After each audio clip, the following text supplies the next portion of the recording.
Vous devez vous présenter à Africonnexion. Je m'appelle Rosalie Gay, je suis présidente de l'association L'Étudiant 221.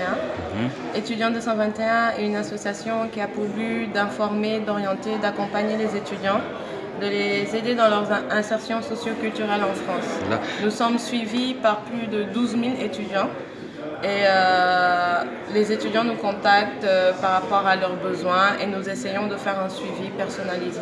Là, justement, on vient d'assister aujourd'hui ici au renouvellement de la convention de logement entre Adoma et le service de gestion des étudiants sénégalais à l'étranger. Quelle est votre réaction par rapport à ça?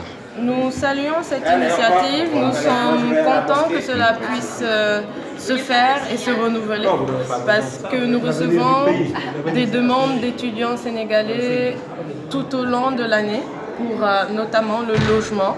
Et nous saluons cette initiative parce que sans un bon logement, l'étudiant ne peut pas se donner à fond dans ses études. Donc c'est tout bénéfique pour l'étudiant sénégalais et pour la cause de l'étudiant. D'accord. Qu'est-ce que ça va changer concrètement aujourd'hui par rapport au passé? Concrètement, aujourd'hui, on va pouvoir récupérer, nous, en tant qu'association, les demandes d'étudiants sénégalais, les déposer au SGEE et s'attendre à ce que ces demandes soient pourvues. Donc, pouvoir concrètement loger des étudiants en difficulté de logement. Merci Rosalie. Je vous remercie. Alors, à nous.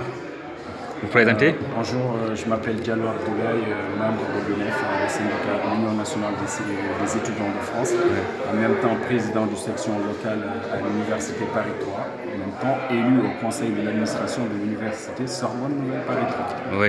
Quelle est votre réaction, je pose la même question, quelle est votre réaction par rapport à la signature de cette convention entre Adoma et les étudiants? Bah écoutez, aujourd'hui, je ne peux qu'exprimer ma satisfaction en étant un jeune militant dans les universités. La demande qui est un peu forte, qui vient de la part des étudiants sénégalais tous les ans, chaque période pour les logements. Je suis très satisfait de cette convention parce que cette convention aujourd'hui permet la jeunesse à accéder au logement et ceci nous permet aussi d'avoir des logements pour poursuivre nos études dans des meilleures conditions possibles. Et ce qui reste à faire maintenant, c'est d'aller dans le terrain, rencontrer les étudiants, récupérer les dossiers, les étudiants qui sont plus dans la précarité, qui sont plus dans le besoin aujourd'hui d'un logement et transmettre ces dossiers à la SGEE pour qu'ils puissent traiter ces dossiers et permettre aux jeunes aujourd'hui d'avoir un toit et de faire leurs études dans les meilleures conditions possibles. Est-ce qu'avec cette convention, on peut dire que c'est la fin de la galère pour les étudiants étrangers, sénégalais notamment, pour trouver un logement en Île-de-France? Alors, je ne dirais pas une fin de la galère, notamment, je vais être objectif, mais par contre, c'est un début de la fin d'une galère. Aujourd'hui, à nous maintenant d'élargir la communication et permettre aux jeunes de savoir qu'il y a l'État a mis un suivi pour les étudiants sénégalais ici à Paris. Donc à nous à Paris et notamment partout en France, maintenant à nous d'élargir la communication et de militer et permettre aux jeunes bien sûr de savoir qu'il y a un suivi derrière eux en cas de problème de logement, etc. Et ces demandes seront traitées dans les meilleures conditions possibles. Merci. Je vous en prie.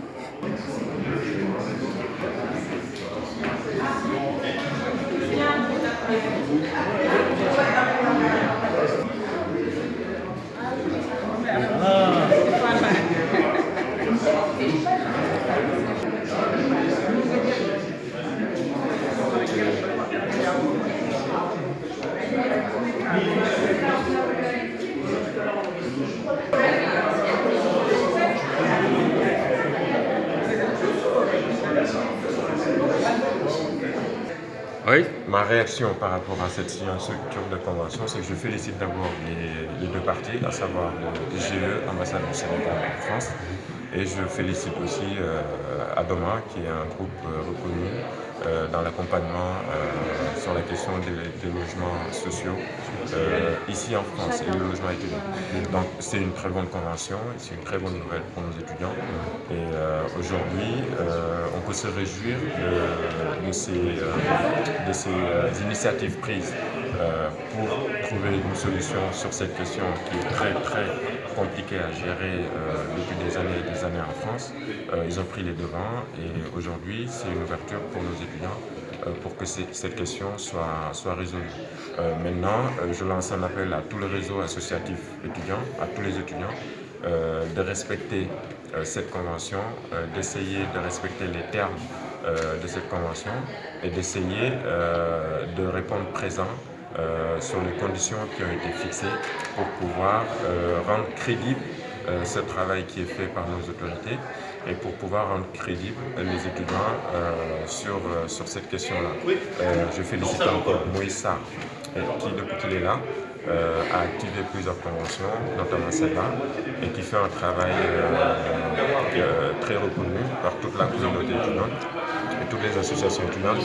Et voilà, j'encourage aussi l'ambassade du Sénégal qui l'accompagne et toutes les parties prenantes de cette convention. Justement, quel rôle des associations étudiantines comme la vôtre, la FESEF que vous dirigez, vont jouer dans l'exécution de cette convention?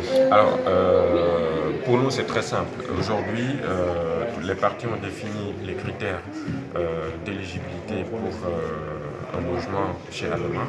Adoma a fixé les règles pour obtenir un logement. Il n'y a qu'à respecter ces règles-là. Après, les étudiants qui ne rentrent pas dans ces dispositifs peuvent toujours solliciter les associations pour les accompagner parce que c'est des conditions qu'on ne peut pas déroger parce qu'il faut que chaque partie trouve son compte. Donc, sur la partie des étudiants qui ne sont pas pris en charge par le dispositif, on sera toujours là pour être solidaire entre associations et étudiants. Merci beaucoup.